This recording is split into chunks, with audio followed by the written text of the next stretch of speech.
বিসমিল্লাহির রহমানির রহিম। আসসালামু আলাইকুম সুপ্রিয় শিক্ষার্থী বন্ধুরা, আশা করি আমরা সকলে ভালো রয়েছে। আবারও স্বাগতম আমাদের অনলাইন ক্লাসে। আজকে আমরা বরাবরের মতো আলোচনা করার চেষ্টা করব লিনিয়ার অ্যালজেব্রা চ্যাপ্টার 5-এ ভেক্টর জগৎ। খুবই গুরুত্বপূর্ণ একটি ক্লাস আপলোড করা হয়ে গেছে। তোমরা যদি আগের ক্লাসটি দেখে না থাকো, এই ভিডিও ডেসক্রিপশন বক্সে দেওয়া থাকবে, অবশ্যই দেখে নেবা। তো যেহেতু ভেক্টর জগৎ, তো ভেক্টর জগৎ সম্পর্কে অনেক বিস্তারিত আমরা আলোচনা করব পরে। তো তার আগে কিছু গুরুত্বপূর্ণ প্রশ্ন আমরা সমাধান দেখব। তোমরা থাম্বনেলে যে প্রশ্নটি দেখছো, সেই প্রশ্নটি আজকে আমরা আলোচনা করার চেষ্টা করব। তো আগের ক্লাসটি যদি দেখে থাকো, তাহলে আজকের ক্লাসটা একদমই সহজ হয়ে যাবে। তো দেখো, এখানে তোমাদের তিতাস পাবলিকেশন অর্থাৎ 9-2 নম্বরটা দেখাও যে A B C such that AB A plus B plus C equal 0 একটা সমীকরণ। তো A B C অর্থাৎ belongs to R, R R কি এর উপযোগী কিনা সেটা আমাদের দেখাতে হবে। তো এটি একটি বোর্ড প্রশ্ন, খুবই গুরুত্বপূর্ণ। তো বেশি কিছু আলোচনা না করে আমরা এটা শুধু সমাধান দেখব আগের ক্লাস অনুযায়ী, যেহেতু আগের ক্লাসে একটু বিস্তারিত আলোচনা করা আছে। তো এই ক্লাসটা আমরা বেশি লং করব না। তো এখন দেখো, প্রথম আমাদের কি কাজ করতে হয়, যেহেতু এটা একটা সমীকরণ, তো এই সমীকরণে এমন কিছু করতে হবে, অর্থাৎ এ বি সি, এখানে আর কিউ মানে এটা চলক হিসেবে আছে 3টা। যদি আর পর থাকতো, আগের ক্লাসে রয়েছে এ বি সি ডি পর্যন্ত। তো এখন এখানে দেখো, তো A plus B plus C equal 0। এখানে আমাদের প্রশ্ন হলো, এই পাশে 0 আছে, ডানে 0 আছে, তো বামে কোন কাজটা করলে আমাদের 0 আসবে, অর্থাৎ এ বি সির মান কি বসালে আমাদের বাম পাশেরটাও 0 আসবে। তো এর মান 0 বসাবো, প্লাস বির মানও 0 বসাবো, প্লাস সির মানও 0 বসাবো, অর্থাৎ পুরো ক্যালকুলেশনটা কি হবে, 0 হবে। তো আমাদের কাজ হবে, প্রথমে যেই সমীকরণটা দেওয়া থাকবে ডানে কি রয়েছে সেই অনুযায়ী এ বি সি অথবা এক্স ওয়াই জেড এর কোন মানগুলো বসালে পরে আমাদের বাম পাশেরটা 0 অর্থাৎ ডানের সমান হবে। এখানে শুধু যে 0 থাকবে এমনটা না, অন্য কিছু থাকতে পারে, ঠিক আছে।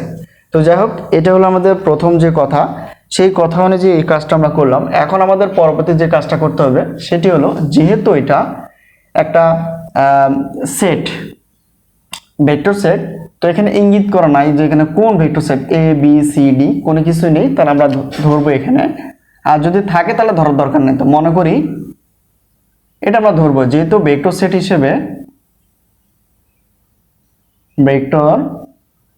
হিসেবে ডাব্লু ধরা হয়, আমরা ডাব্লুই ধরবো। আর যদি দেওয়া থাকে তাহলে কোনো কিছু ধরার দরকার নেই। তো যে গত পর্বে ছিল এস ছিল, আমরা এস দেওয়া ছিল ওটাই লিখছিলাম। তো এখন দেখো ডাব্লু, এটাকে ধরলাম পুরো একটা ডাব্লু ভেক্টর সেট। তাহলে এখানে যেমনটা রয়েছে তেমনটা উঠাবো, ঠিক আছে, such that a plus B plus C equal 0। আচ্ছা, এরপর দেখো এ বিলংস টু আর একটা সেটের রূপান্তর। এখন আমাদের কি করতে হবে, তাহলে আমরা দেখলাম যে এমন কিছু মানের জন্য এটা 0, অতএব 0 0 0, তার মানে এর মান 0, বি এর মান 0, এরকম কিছু হলে বিলংস টু ডাব্লু হবে। অর্থাৎ ডাব্লু একটা কি জানি, আগের পর্বে লিখছিলাম এস একটি অশূন্যক, তাহলে ডাব্লু একটি কি হবে, অশূন্যক, মানে 0 নয়, 0, ঠিক আছে, এই কথাটা লিখতে হবে। এখন পরবর্তী কাজ হবে আমাদের, যেহেতু আমরা জানি এই উপযোগী বের করতে গেলে আমাদের প্রথম কাজ করতে হয় যে ভেক্টরের সাথে স্কেলার গুণ করে তার ফলাফলটা নিয়ে আসতে হয়। তো যেহেতু আমাদের এখানে কিছুই নেই, তাহলে আমরা এখন একটা ধরে নিব, অর্থাৎ u vector comma v vector belongs to W.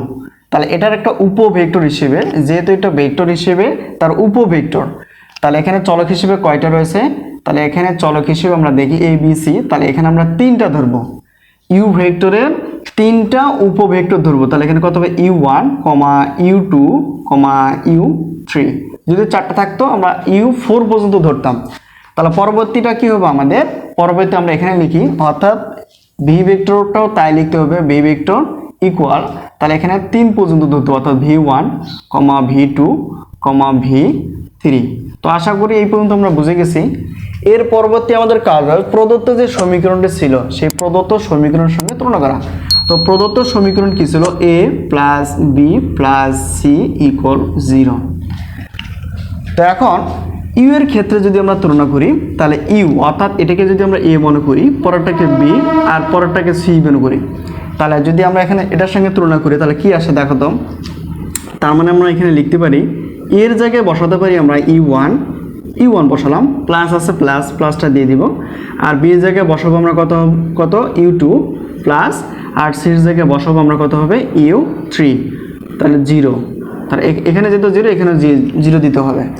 আচ্ছা, এই একইভাবে আমরা এটাকে আমরা ধরবো এ, পরেরটাকে ধরবো বি, তারপরটাকে ধরবো সি।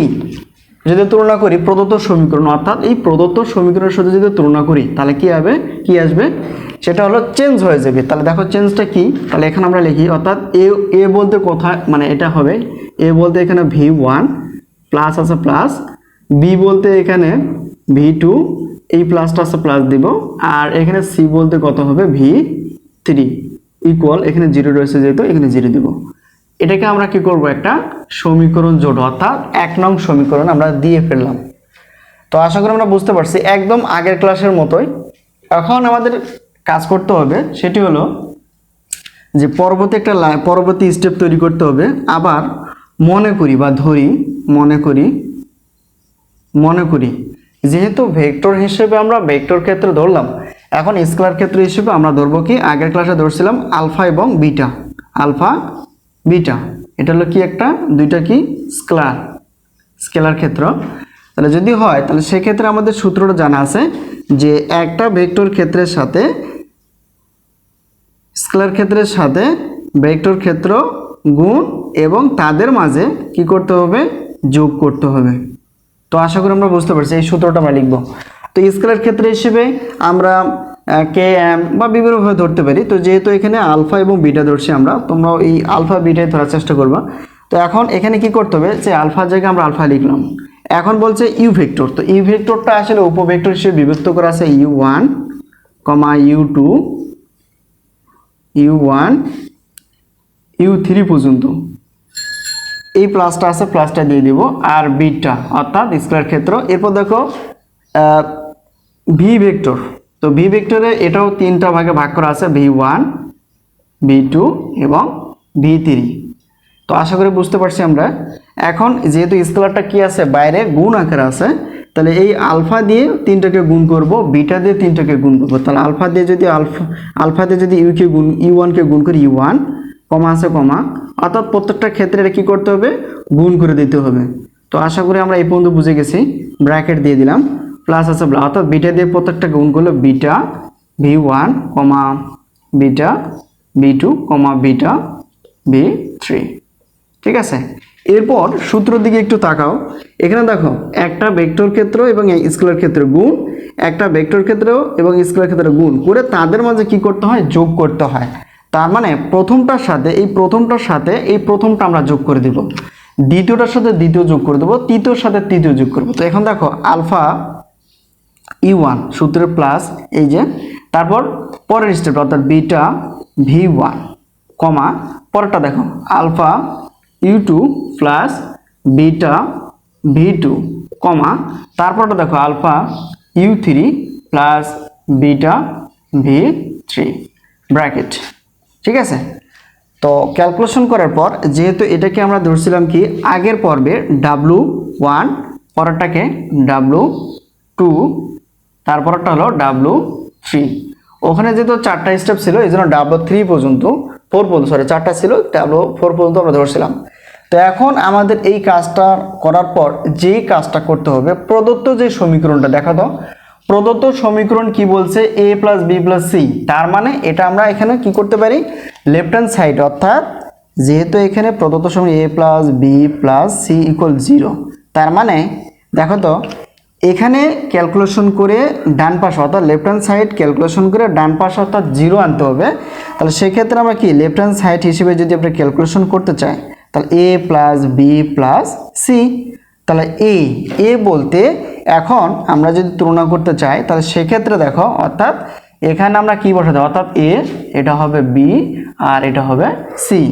তাহলে এখন দেখো, অর্থাৎ এর পরিবর্তে আমরা W1 বসাতে পারি, বির পরিবর্তে আমরা W2 বসাতে পারি, আর সির পরিবর্তে আমরা W3 বসাতে পারি। W1 প্লাস বির পরিবর্তে W2 আর প্লাস, আর সির পরিবর্তে হবে W3। তো এখানে মেন যে কাজটা করতে হবে সেটা হলো আমাদের শূন্য আনতে হবে। তো এখন W1, আর এটা অশূন্য, একটা হলো অশূন্য মানে শূন্য নয়, আর শূন্য সেট এক জিনিস নয়, আলাদা জিনিস। তার মানে এই পাশে আমাদের শূন্য আনতে হবে।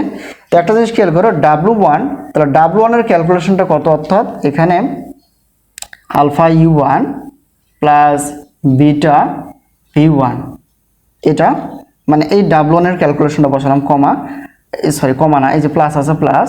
এরপর দেখো W2 বলতে কত হবে, alpha U2 plus beta V2, এই প্লাসটা আমরা এখানে বসাই দিব। তারপর কত, W3 বলতে কত, alpha U3 plus beta V3। তো আশা করি আমরা বুঝে গেছি এই পর্যন্ত। আচ্ছা, এখন আমাদের যে কাজটা করতে হবে সেটা আমরা উপরে কাজ করে ফেলবো। এখানে দেখো, এখানে কাজটা যদি আমরা উপরে করি, তোমরা খাতার নিচে করবা। তো এখানে যেহেতু আমাদের প্রদত্ত সমীকরণ শূন্য রয়েছে, সেক্ষেত্রে আমাদের শূন্য আনতে হবে।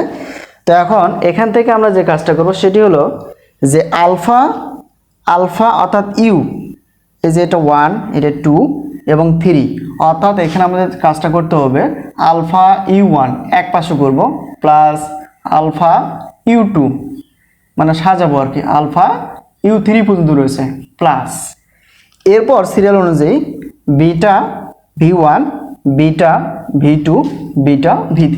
আর এখানে কত হবে, beta V1 plus beta V2 plus beta V3। এখন দেখো, আগের যে ক্লাসটা ছিল আমরা কি করছিলাম, এখান থেকে স্কেলার ক্ষেত্রগুলো কমন নিয়ে ফেলছিলাম। তাহলে এখানে আলফা যদি কমন নেই, তাহলে এখানে কত আসছে, U1 plus U2 plus U3। তো এটা যদি গুণ করে দেয় এটাই হয়ে যাবে, আর এখানে প্লাসটা রয়েছে, প্লাসটাই থাকবে। আর এখান থেকে আমরা বিটা কমন নিতে পারি। তো বিটা কমন নিলে এখানে কি থাকে, V1 plus V2 plus V3। তো এখানে দেখো, আগে আমরা লিখছিলাম 1 নং সমীকরণ, এখানে লিখছিলাম, হয়তো মিশে গেছে, এখানে U1 plus U2 plus U3 equal 0।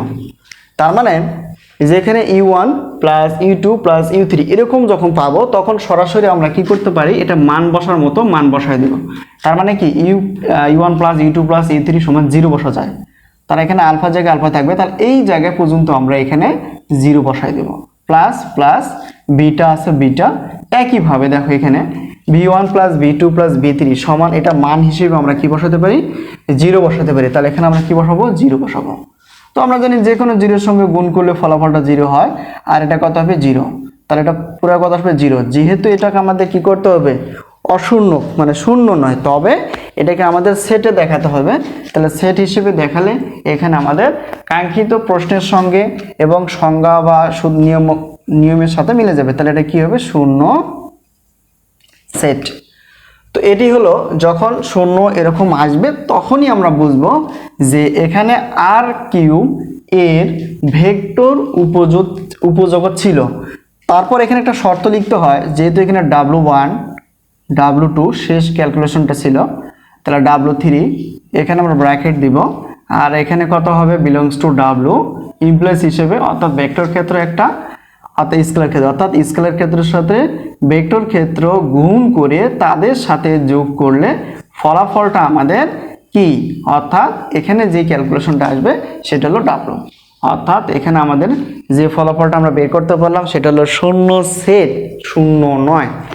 তাহলে প্রথম কথাটা ছিল অশূন্যক হবে, আর এখানে আমাদের ক্যালকুলেশনটা হিসেবে আমরা সূত্র অনুযায়ী, নিয়ম অনুযায়ী জানি এটা একটা কি, শূন্য সেট।